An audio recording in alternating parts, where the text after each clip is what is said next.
Le Gabon se prépare à la présidentielle du 12 avril prochain. Le mystère demeure sur la candidature ou non du général Brice Oligui Nguema, actuellement au pouvoir.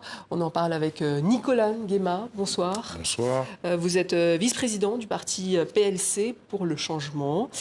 Quand le général Nguema a pris le pouvoir à l'issue du coup d'État en août 2023, il avait décidé que durant la transition, il n'y aurait ni opposition ni majorité. Alors comment vous vous définissez aujourd'hui ? Bien, écoutez, nous sommes un parti issu à la base de l'opposition, de 14 ans d'Ali Bongo, donc du système Bongo-PDG. Et lorsque le coup d'État est venu rabattre toutes les cartes, nous avons joué le jeu et nous avons laissé le bénéfice du doute au CTRI afin de voir l'application des nouvelles politiques qu'ils allaient mettre en place. Vous avez changé de camp alors ? Ah non, pas du tout. Le CTRI n'est pas le camp d'Ali Bongo. Le CTRI est neutre. Le CTRI a fait un coup d'État justement au système Bongo-PDG. Donc on n'a pas changé de camp. C'est le CTRI qui est venu nous retrouver. Alors c'est la question qui fait débat aujourd'hui au Gabon. Le général Oligui Nguema doit-il ou non être candidat ? Quel est votre avis ? Eh bien, écoutez, selon moi, lorsque je vois le bilan des 15 derniers mois, je pense que si le général Oligui d'aventure décidait d'être candidat, il aurait toutes ses chances. Cela ne fait aucun doute. Il n'y a qu'à constater le travail qui a été effectué. Le seul souci qui pourrait éventuellement déranger la candidature du général Oligui serait éventuellement le taux de participation. Mais il ne fait aucun doute qu'aujourd'hui, le général Oligui, s'il se présentait à une élection, serait largement vainqueur. Mais pourtant, lors de son discours d'investiture, en septembre 2023, il avait déclaré qu'il rendrait le pouvoir aux civils après les élections. Est-ce que ça veut dire que vous le poussez à ne pas respecter sa parole de militaire ? Non, il ne s'agit pas de ne pas respecter sa parole de militaire. Il a dit qu'il rendrait le pouvoir aux civils. La nouvelle constitution consacre cet état de fait. Le général Oligui peut quitter l'armée et se présenter à une élection. Il n'y aurait rien d'illégal dans cela. Et d'ailleurs, pourquoi les élections ont-elles été anticipées ?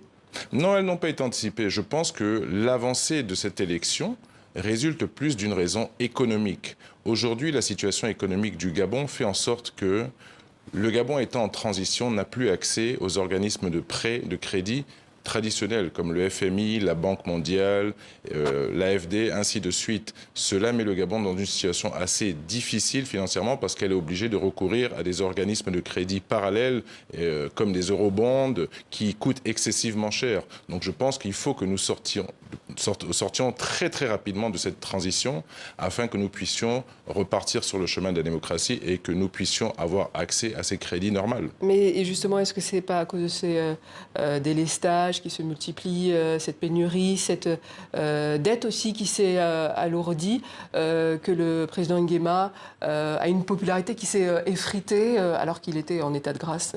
Non, je ne pense pas. Lors du coup d'État? Non, je ne pense pas. Le problème au Gabon, ce n'est pas un problème de dette.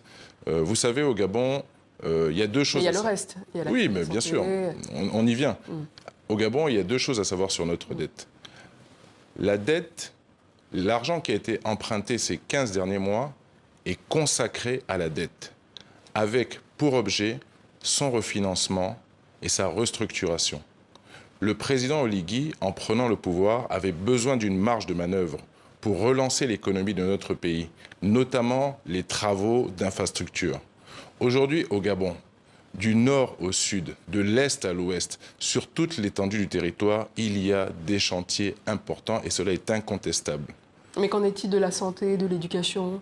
Non, mais la santé et l'éducation, ce sont des domaines régaliens de l'État qui sont toujours en perpétuelle évolution. De ce côté-là, je ne vois pas de grands problèmes. Le plus important, effectivement, ce dont vous parliez, c'est les délestages. Non, mais nous sommes en transition. Ce n'est pas le rôle du président Oligui, en transition, de faire évoluer ça. Il fait la continuité de l'administration. Je pense que pour qu'il ait la légitimité d'agir, il faut qu'il décide, soit il se présente à l'élection, soit il ne se présente pas à l'élection. C'est le prochain président de la République qui pourra rabattre les cartes sur table. Mais justement, est-ce qu'il n'y a pas un sentiment que les leaders changent, mais le système demeure finalement? Non, pas du tout, pas du tout. Vous savez, lorsque le CTRI a pris le pouvoir, je pense que la question qu'il faut réellement se poser, c'est pas ce qu'ils ont fait, c'est ce qu'ils ont empêché.